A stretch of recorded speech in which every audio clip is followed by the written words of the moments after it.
सुप्रभातम। स्वागत है आपका हमारे इस विशेष कार्यक्रम में, जिसमें हम आपके लिए लेकर आते हैं भारतीय ज्ञान परंपरा, जीवन के लिए उपयोगी योग, स्वस्थ जीवन शैली का महत्व और आपको बताते हैं बेहतर स्वास्थ्य पाने के प्रभावशाली उपाय। साझा करते हैं आपके साथ संस्कृत का ज्ञान, साथ ही होती है भारतीय संस्कृति की झलक। मैं हूं किरण भारद्वाज।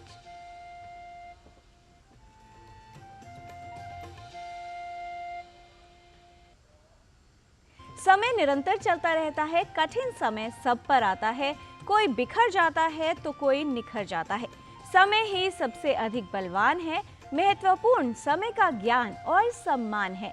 जानने के लिए क्या है आज की तिथि, वार और नक्षत्र, आइए देख लेते हैं आज का पंचांग। आज का पंचांग युगाब्द 5125, विक्रमी संवत 2080, शक संवत 1945, उत्तरायण, हेमंत ऋतु, पौष मास, शुक्ल पक्ष, त्रयोदशी तिथि, मंगलवार और आर्द्रा नक्षत्र। आज का दिन आप सभी के लिए मंगलमय हो। शिक्षा और संस्कार जीवन जीने के दो मूल मंत्र हैं। शिक्षा कठिन परिस्थितियों में हमें गिरने नहीं देती और संस्कार हमें झुकने नहीं देते। साथ ही इनको सुदृढ़ बनाते हैं सुविचार। तो आइए देखते हैं आज का सुविचार सुभाषित। तज्ञतामेति शनै शैलोऽपि चूर्ण्यते, बाणोऽप्येति महालक्ष्यं पश्याभ्यास विजृम्भितम्।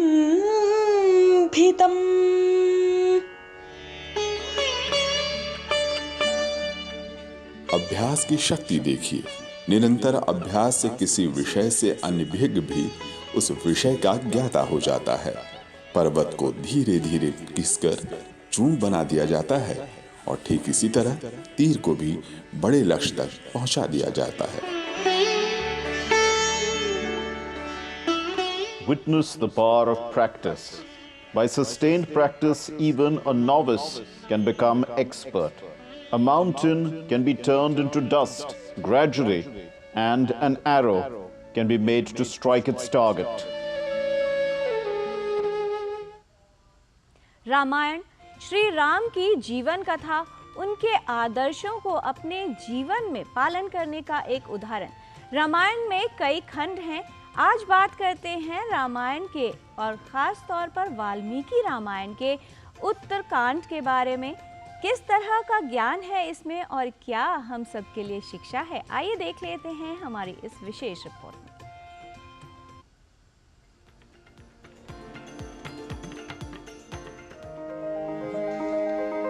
पतिर्हि देवता नार्याः पतिर्बन्धुः पतिर्गुरुः प्राणैरपि प्रियं तस्माद् भर्तुः कार्यं विशेषतः। स्त्री के लिए तो पति ही देवता, पति ही बंधु एवं पति ही गुरु है। अतः उसे प्राणों की बाजी लगाकर भी विशेष रूप से उसका प्रिय ही करना चाहिए। ये शब्द है वाल्मीकि विरचित आदि काव्य रामायण के उत्तरकांड के।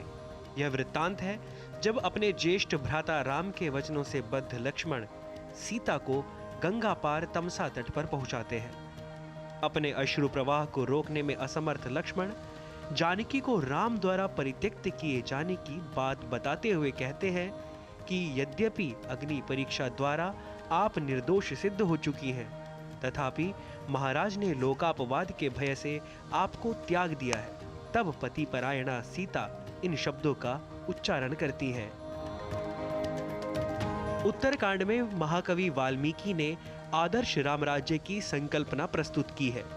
राम राज्य में सर्वत्र सुख व्याप्त है। राम सीता अपने सभी बंधु बांधवों के साथ प्रसन्न चित्त हो निवास करते हैं।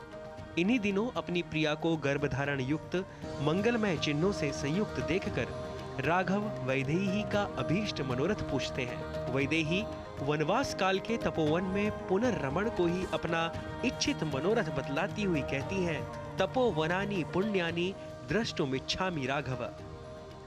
उत्तरकांड में सर्गों की संख्या 111 है। वस्तुतः उत्तरकांड में राम की कथा का अंश कम ही प्राप्त है।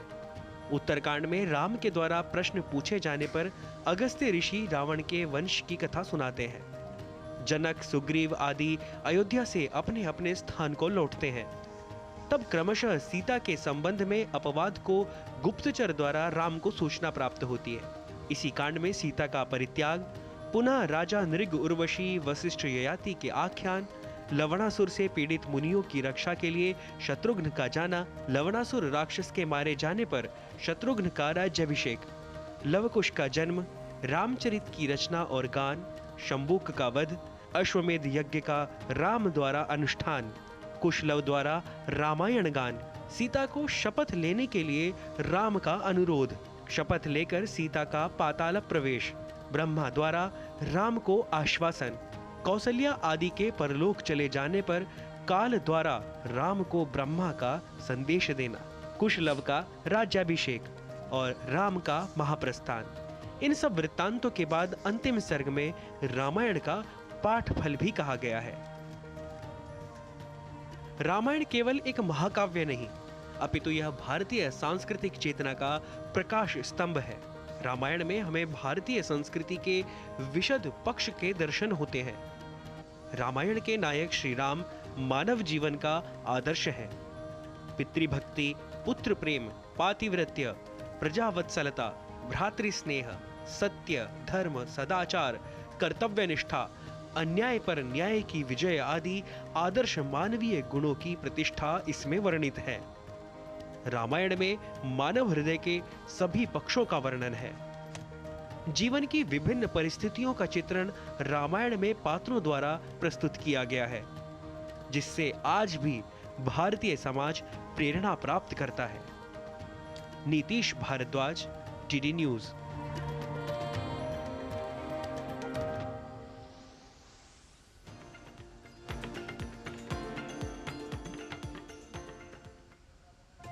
उत्तर भारत में सर्दियों का प्रभाव है। सर्दियों के मौसम में शारीरिक सक्रियता कम हो जाती है। ऐसे में जो आर्थराइटिस के रोगी होते हैं उसमें कई तरह की जटिलताएं होने की संभावना रहती है।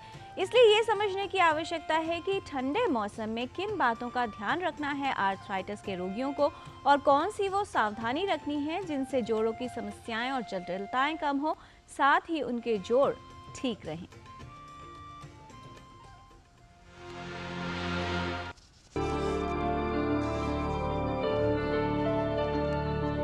सर्दियों के मौसम में जोड़ों की समस्याएं होना आम है। ठंड का प्रभाव जोड़ों पर पड़ता है। जिन लोगों को जोड़ों का कोई रोग हो या उनके जोड़ पहले से ही प्रभावित हो, उन्हें काफी परेशानी होती है। ठंडे मौसम में जोड़ों में दर्द और सूजन जैसी समस्याएं काफी देखी जाती हैं। कुछ लोगों को सुबह उठने पर खड़े होने और चलने में समस्या होती है। आर्थराइटिस रोग से ग्रस्त लोगों को भी कई समस्याएं परेशान करने लगती हैं। सर्दियों में जिनको आर्थराइटिस ऑलरेडी है उनकी समस्याएं बढ़ जाती हैं और उसके बहुत सारी वजह देखी गई हैं। पहली तो ये चीज़ होती है कि जो हमारी मांसपेशियां हैं वो अकड़ जाती है और फिज़िकल एक्टिविटी कम होती है। विटामिन डी के लेवल्स कम हो जाते हैं विंटर्स के दौरान क्योंकि धूप नहीं निकलती। खान पान ज़्यादा होता है तो ओबेसिटी वज़न बढ़ता है लोगों का, उसकी वजह से समस्याएं बढ़ती हैं। और ये भी देखा गया है कि विंटर्स के दौरान जो लोगों का मूड है वो भी बड़ा लो रहता है और डिप्रेशन की समस्याएं भी बढ़ जाती हैं क्योंकि सनलाइट नहीं मिलता तो लोग अपनी दवाएं भी नहीं लेते और उसको इग्नोर करते हैं। तो कुल मिलाकर बहुत सारे फैक्टर्स हैं जो इन ऑटो इम्यून डिजीज़ेस को बढ़ा देते हैं। इसके अलावा पोल्यूशन लेवल्स भी इस दौरान ज़्यादा होते हैं और रिकरेंट इन्फेक्शंस जो वायरल इन्फेक्शंस हैं, ज़रूरी नहीं कि क्लिनिकल इन्फेक्शन ही हो, किसी को हो सकता है वायरल इन्फेक्शन हो वो सब क्लिनिकल रह जाए, लेकिन कहीं ना कहीं उसके मैनिफेस्टेशंस आ जाते हैं इन बीमारियों को बढ़ाने के फॉर्म में। आर्थराइटिस के रोगियों की अक्सर ये शिकायत होती है कि ठंड के साथ उनके लक्षण बढ़ रहे हैं और ऐसे में क्या किया जाए या ऐसा क्यों हो रहा है ये समझ नहीं आता। समस्या बढ़ने पर इसका सही प्रबंधन कराना जरूरी है। साथ ही जिन लोगों के जोड़ प्रभावित हैं, उन्हें सर्दियों में विशेष सावधानी रखने की जरूरत है। आर्थराइटिस के जो रोगी हैं वो अगर किन्हीं दवाओं पे हैं तो दवाओं को बंद ना करें, उन्हें लगातार लेते रहें। दूसरी चीज़, फिज़िकल एक्टिविटी, चाहे वो एक्सरसाइज के फॉर्म में हो या वॉकिंग हो, उसको बंद ना करें। अपना खान पान ठीक रखें। ठीक से मेरा मतलब है कि ज़्यादा भी ना खाएं, क्योंकि इस दौरान बहुत सारी अच्छी चीज़ें खाने के लिए अवेलेबल होती हैं। कोशिश करें वज़न ना बढ़े और अच्छी नींद लें, अपने आप को खुश रखने की कोशिश करें, तो काफ़ी हद तक उनकी बीमारी पर कंट्रोल रहेगा। देखिए, एक्सरसाइज ऐसी चीज़ है कि अगर जोड़ में सूजन भी है तो मूवमेंट करना भी एक एक्सरसाइज होती है, तो जॉइंट की मूवमेंट करें। लेकिन कोई चीज़ अगर इंजर्ड है और आप उसको बहुत ज़्यादा इंजर करेंगे और ज़्यादा एग्रेसिव ब्रिस्क एक्सरसाइजेस करके, तो वो मैं कहूँगी वो अवॉइड करें अगर जॉइंट इन्फ्लेम्ड है तो, लेकिन एक्टिविटी ज़रूर करें। ठंडे मौसम में शारीरिक सक्रियता बनाए रखना और जोड़ों को क्रियाशील रखना जरूरी है। साथ ही बचाव भी करना चाहिए, जिससे इस मौसम में जोड़ों का दर्द और जोड़ों की अन्य समस्याएं परेशान न करें।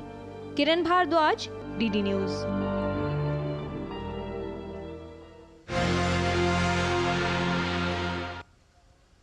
जीवन को बेहतर बनाए रखने के लिए जीवन में सही संतुलन होना बेहद आवश्यक है, जिसमें हमारी सहायता करता है योग।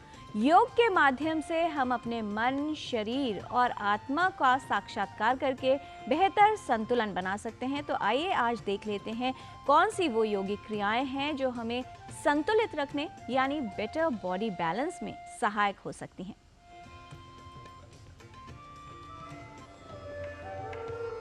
नमस्ते, मेरा नाम सारिका शाह है। तो आज हम जानेंगे कुछ आसना जो हमारे बैलेंस को बेहतर करने में हमारी मदद करेगा। मैट के ऊपर आएंगे, राइट लेग को आगे स्ट्रेच करेंगे, इनर थाई के ऊपर प्लेस करेंगे, बैलेंस बनाते हुए दोनों हाथों को नमस्ते मुद्रा में जोड़ेंगे।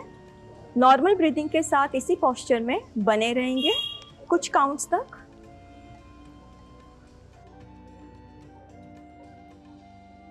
इसके बाद पोस्चर से बाहर आएंगे।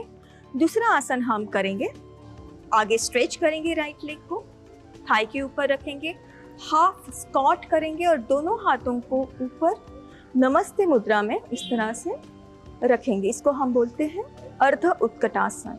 नॉर्मल ब्रीदिंग के साथ बने रहेंगे इस आसन में फ्यू काउंट्स तक।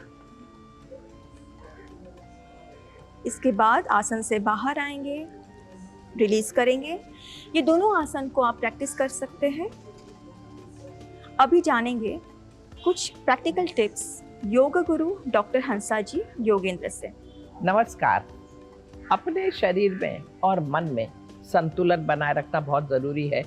मन के संतुलन के लिए दूसरों के साथ अच्छा व्यवहार, दूसरों में गुण देखना और नेगेटिव माइंड ना लाना, ये बहुत ज़रूरी है। लेकिन शरीर के संतुलन के लिए अमुक चीज़ें करना चाहिए, जैसे एक पैर पर खड़े हो गए और हाथ जोड़ लिया और नमस्ते की मुद्रा में धीरे धीरे आंख बंद करके रुके रहे, हिले डुले बिना, बहुत अच्छा रहेगा। सिर के ऊपर किताब रखकर सीधा चलें और सीधा वापस आएं, किताब गिरने न पाए।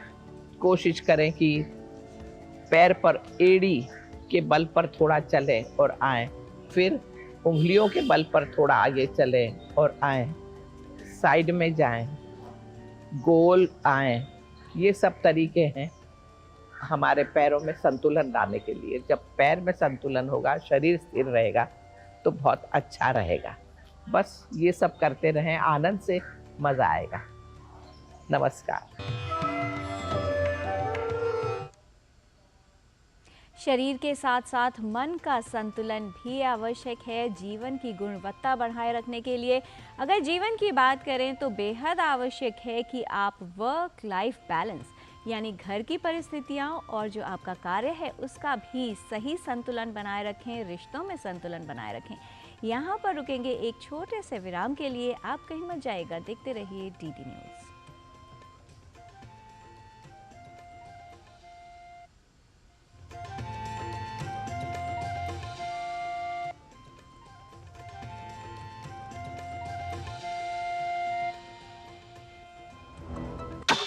ये नया भारत है, कभी हंसता कभी हंसाता है, हिसाब का पक्का है। जियो पेपर प्राप्त हुए। इस भारत की अलग ही पहचान है। जुड़े नए भारत से, जियो भारत से। गोल्डी छोले मसाले, जहाँ जाए रिश्ते बनाए, जहाँ जाए रिश्ते बनाए, गोल्डी मसाले। आपका विश्वास हमारी शक्ति, आपके सुनहरे सपनों के लिए समर्पित कैनरा बैंक उत्पादों की शानदार कड़ी, आपके लिए आपके साथ। Canara bank, together we can. मेरा काम वाइंडिंग का है, रिपेयरिंग का करता हूँ, मजदूरी का लाइन। अब आज तो मेरा शरीर काम कर रहा है, कल मेरा शरीर नहीं काम करेगा तो मुझे कौन सपोर्ट करेगा। पेंशन नहीं है तो जीवन नहीं है। फिर ये ऐसा है जैसे शरीर के अंदर खून का होना, अगर खून नहीं है तो शरीर बेकार है। एनपीएस में जो मेरी आमदनी है उसमें मैं थोड़ा थोड़ा जमा कर लेता हूँ और मुझे पूरा यकीन भी है कि मेरा बुढ़ापा सही कटेगा पेंशन के थ्रू। अपने बेहतर कल को सुनिश्चित करने के लिए एनपीएस जरूरी है। टाइम पे खा लेना और प्लीज बाइक धीरे चलाना जी। और ये तुम्हारी सेफ्टी के लिए। अरे एक बात तो रह गई। LIC? ये हमारी सेफ्टी के लिए। दिल की सुनो, LIC चुनो। LIC हर पल आपके साथ। ग्रामीण अर्थव्यवस्था के संरक्षक, agriculture insurance company of India. AIC, AIC। ये नया भारत है, कभी हंसता कभी हंसाता है, हिसाब का पक्का है। जियो पेपर प्राप्त हुए। इस भारत की अलग ही पहचान है। जुड़े नए भारत से, जियो भारत से।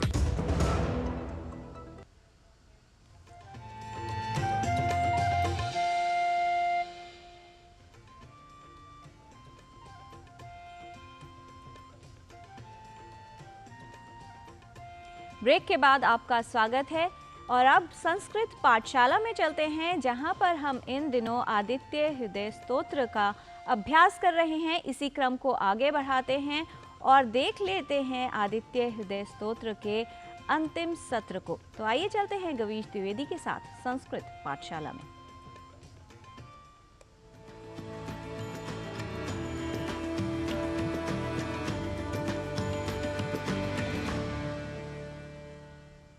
मित्राणि नमो नमः, सुप्रभातम। संस्कृत की इस पाठशाला में आप सभी का एक बार फिर से स्वागत है।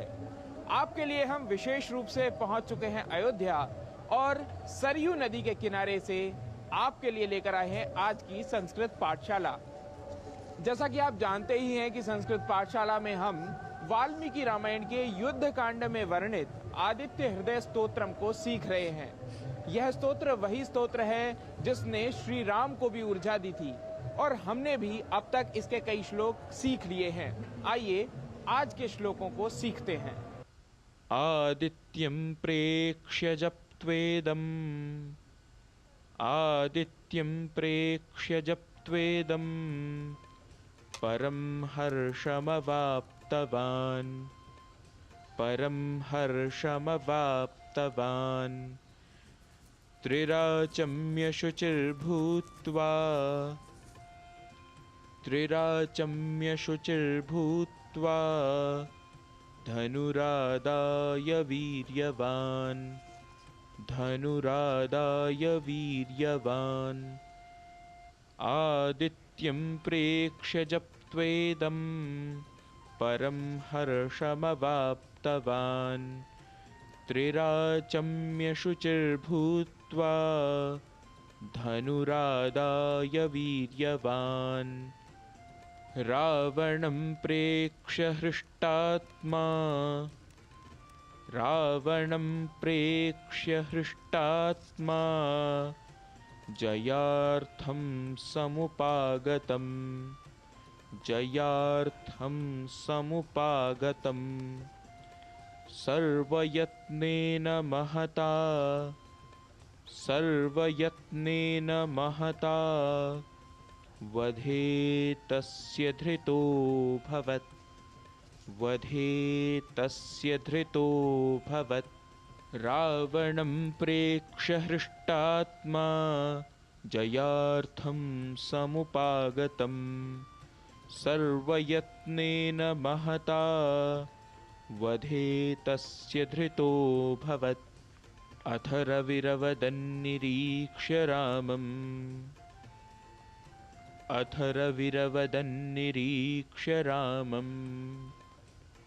मुदितमनाः परमं प्रहृष्यमाणः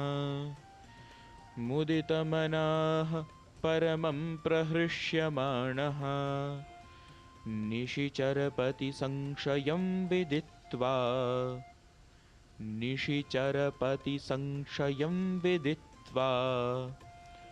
सुरगणमध्यगतो वचस्त्वरेति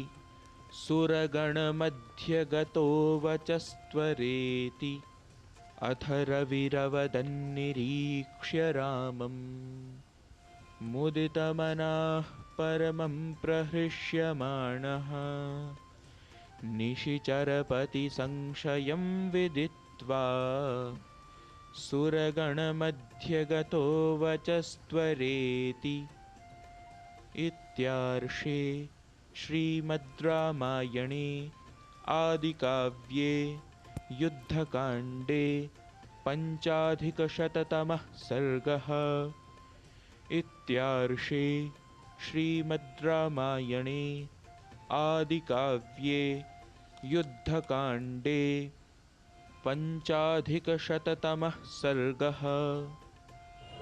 मित्रों, इस संस्कृत पाठशाला में अब आपने आदित्य हृदय स्तोत्र को पूरी तरीके से उच्चारण करना सीख लिया है।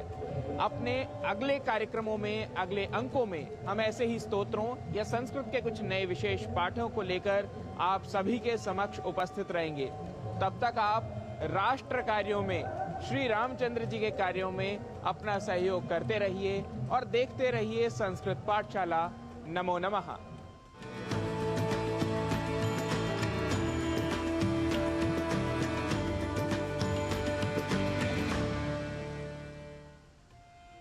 अयोध्या के बाद आपको लिए चलते हैं उदयपुर। आपको मिलवाते हैं उदयपुर के एक ऐसे युवा से जो अपनी पूरी टीम के साथ हजारों बच्चों को सर्दी की चिंता से मुक्त करने के लिए एक आंदोलन और अभियान चला रहे हैं।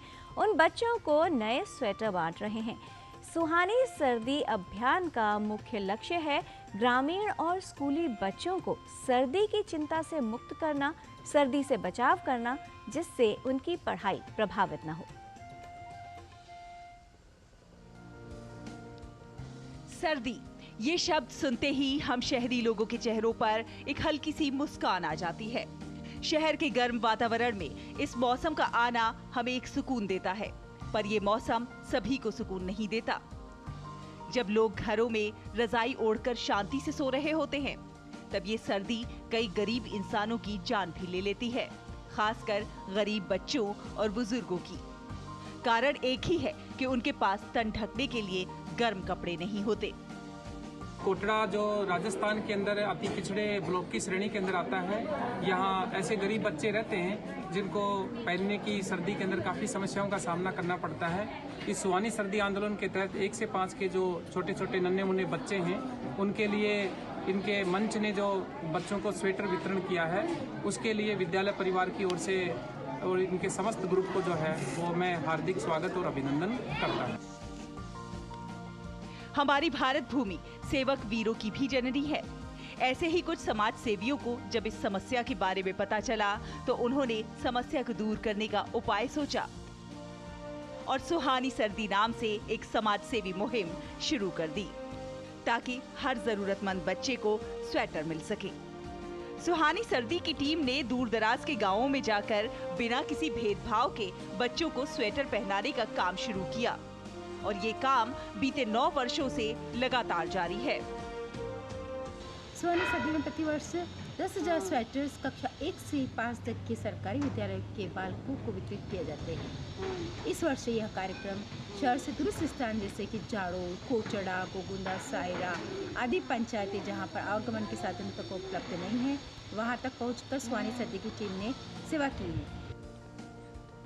सुहानी सर्दी की टीम राजस्थान, गुजरात, मध्य प्रदेश के अलावा जम्मू के ग्रामीण क्षेत्र और उत्तर पूर्व के मणिपुर में इम्फाल तक भी जरूरतमंद बच्चों के बीच पहुंच रही है।